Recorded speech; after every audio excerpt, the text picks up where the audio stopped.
Hi, my name is Elizabeth. I live in Castle Hill in Sydney, in Australia. I have a husband and 3 boys who I share my house with. It's my home. My eldest son has just turned 17. Then we have a 14-year-old and an 11-year-old. They're very energetic, very much into their sport. Football and baseball are everything. So we have a steady procession of muddy football boots and cleats and soccer balls and baseball bats and uniforms traipsing through the house. We also have 2 very, very energetic labradoodles, standard labradoodles, who are nuts, who live with us and in the house. And we share the house with our 6 budgies, who live in a very big cage in our family room. So by trade, I'm a chartered accountant, but I haven't really done a whole lot of standard accounting work. Probably more on the management accounting type space and consulting type work. And I'm just working part-time these days. So where we live, we've been living in a house for probably about 21 and a half years, and we actually really like it. It's a great area. It's really nice, family friendly. We're in a large block, about 957 square metres, and we really like our home. But fortunately, unfortunately, whichever way you look at it, they've built a brand new metro station just near us. And part of that means is that the whole area has been redesigned and the developers are moving in and buying up all the land and knocking down all the houses and building apartments. So we have to move. So that's a positive, because we will, get a good price for our house, better than we would have had we just sold it normally. So that's what's probably given us the push to do it. As to why we want to build, because we could just go out and buy a house, but I've always wanted to build a house ever since I was a little kid. So my favourite toy was Lego. I was always building Lego houses, and I used to draw floor plans for dolls' houses. And I had a doll's house, a big one that my uncle made me, and I used to renovate that on a regular basis and add extra rooms and divide rooms and build furniture. So that's why we decided that we're going to build. Probably my 2 biggest concerns are where to start, in the sense of I love houses and I love lots of different styles, and I'll see something, go, oh, I want that, oh, I want that, oh, I want that, and wanting everything and realising we can't have everything. 1, because you can't have everything, but 2, it would just look awful if it was this mismatch. So trying to narrow down the choices, I guess that was one thing. And probably the other biggest issue is getting agreement between what I want and what my husband wants. So I don't want any nuclear fallouts over this house. I don't know that budget has been a big issue yet. I know building is how long is a piece of string, and you can always build to a budget. And being an accountant, I'm quite comfortable with money and putting in place a very strict budget to follow and tracking it and that sort of thing. So from that perspective, I'm probably a little less concerned than I might otherwise have been. I am conscious of not wanting to overcapitalise. So there's definitely that concern there, and perhaps the concern about in the pursuit of getting exactly what I want, and maybe not actually having the opportunity to build again. And this is like the one chance to get it right, that I would potentially go to that overcapitalising stage, and I don't really want to do that either. So that is a concern and a consideration. I know I came across her on another site, Lunchbox Architect. So I don't know how I came across Lunchbox Architect, but he sends out an email most days just featuring a house. And he must have referenced, and he did reference somewhere in there, Undercover Architect. And I went, oh, that sounds interesting. And sort of followed the links through and stumbled across the podcast. And thus it began. I had actually considered doing it alone, and had been sort of toying with the idea of whether I really need to go down the path of getting an architect, or whether I should get a building designer, or even just go straight to a builder and just do my own design. I knew what I wanted, so I could just hand it to a builder and say, build this. So that was definitely in my mind, but I've totally changed my mind now that I've listened to the podcast. I realised how much I really don't know. And, if I think about it, I love grand designs. I love all the home renovation shows. I read home magazines. I can put a pencil to paper and sketch that, but I think it would be very arrogant of me to think that I can actually put together a perfectly functioning, well-formed home without the 6-year degree that goes with it and the wealth of professional experience. It's like if I read the St. John's Ambulance handbook, the first aid book, and watch ER, no one had come to me for advice on a heart surgery or something like that. So I kind of think, it's the same thing with a house. It's a big investment. It's my home. I need to get it right. Because I think building the house, the home, is such a big deal for me. I think while there is a wealth of information in the podcast, absolutely, and all the add-on notes that she provides, I guess 2 things. One, I think there was a lot more information to be gained by doing the course, and I saw it as an investment in the house. So it's definitely worth every cent that it cost. And I just think it was part of the cost of building the house properly. And I was just fascinated by it. I just wanted to know more. So it's become a bit of a hobby. So yeah, I really enjoyed it. Absolutely. I now definitely would not do it on my own. I now know exactly, I don't know exactly.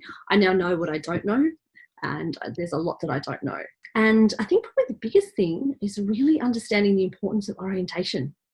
So given I've always liked houses, I've always sketched floor plans, and I had in my mind exactly how I want my house to look. And then I looked at it in the light of the things that Amelia had explained about orientation and solar gain. And I realised that I would never have built a good house. I had all my orientations wrong. And the other thing that she's really made me question is why I would want certain rooms in my house, what size and what the purpose of rooms are. So that's been very valuable, that thinking about what it is I want and why I want it and how I want it to relate to each other. So that's a bbig takeaway I've taken from the course. It's been very handy, actually. Well, to start with, there were some people I didn't know that I needed. Like I had no idea we'd need such things as a structural engineer, for example, and quantity surveyors. I didn't actually know that they factored into the whole process either. So that's been very educational.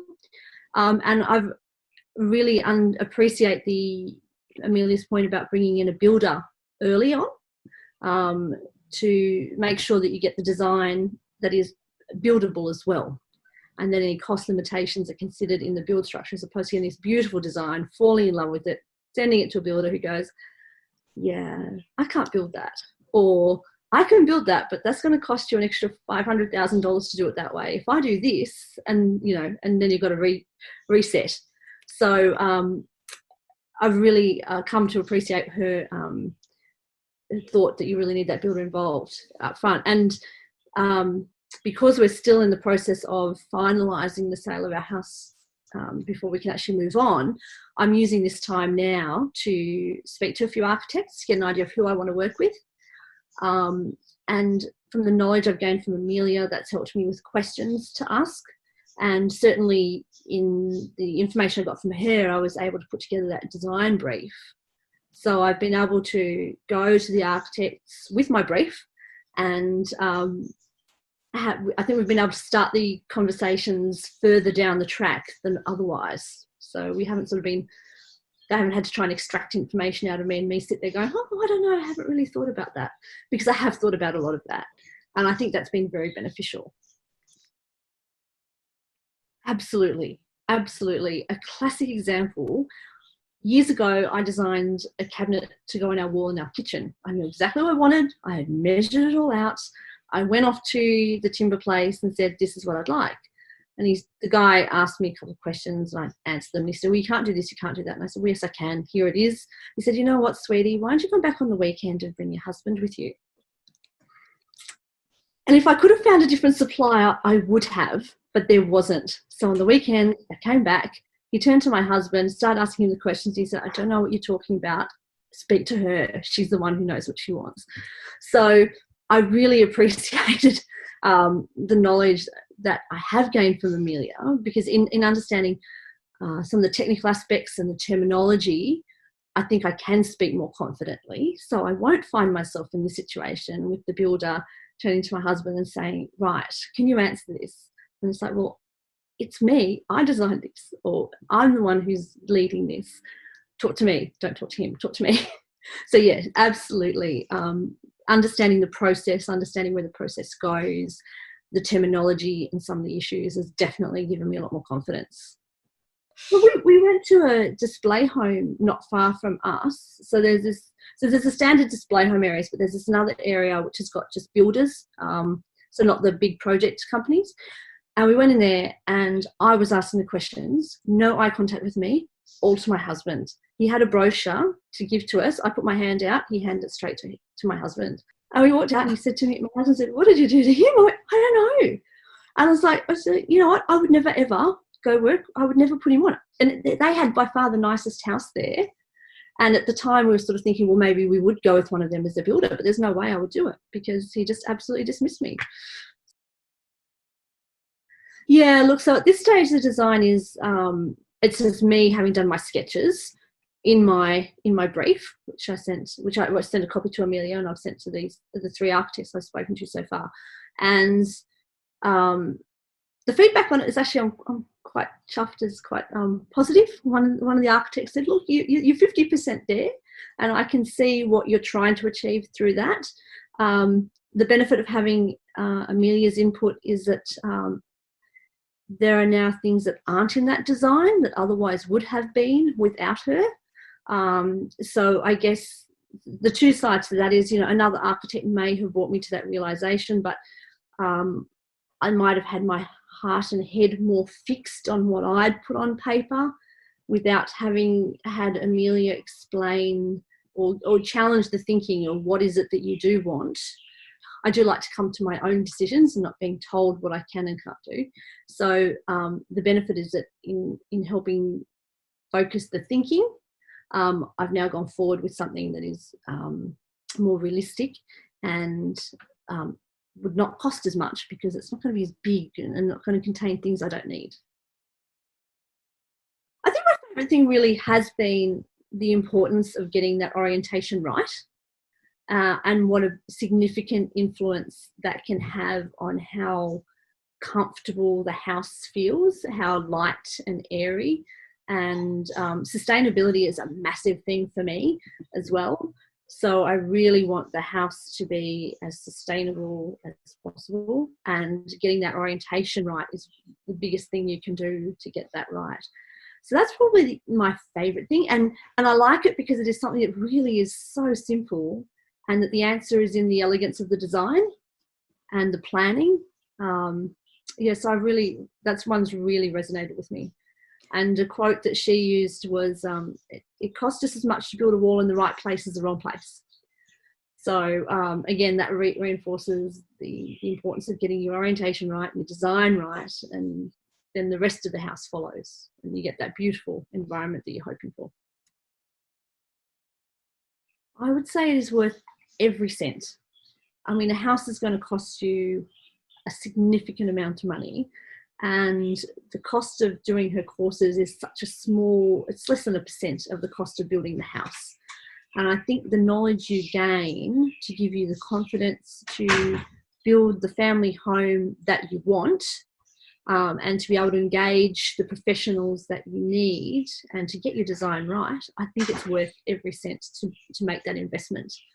And I think if you challenge your thinking and take on board the lessons that she has, then I think you're more likely to end up with the house that you want, and therefore that is a better result and therefore worth every cent as well. Oh, look, I mean, I think my parting thing would be as well, Amelia is obviously very, very experienced, and she explains things so beautifully. So even though you don't have a background in architecture or construction or engineering, you walk away from listening to her speak and going, you know what, actually I understand that and I can see how I would apply that. And she explains it in such a friendly, warm way. She's not patronising. She's very friendly and welcoming and fun. So it's actually really enjoyable. And the little stories she tells, she makes it very relatable. And Yeah, I think that's actually another real benefit of doing the courses with her, because it is relatable and fun. So you want to do it.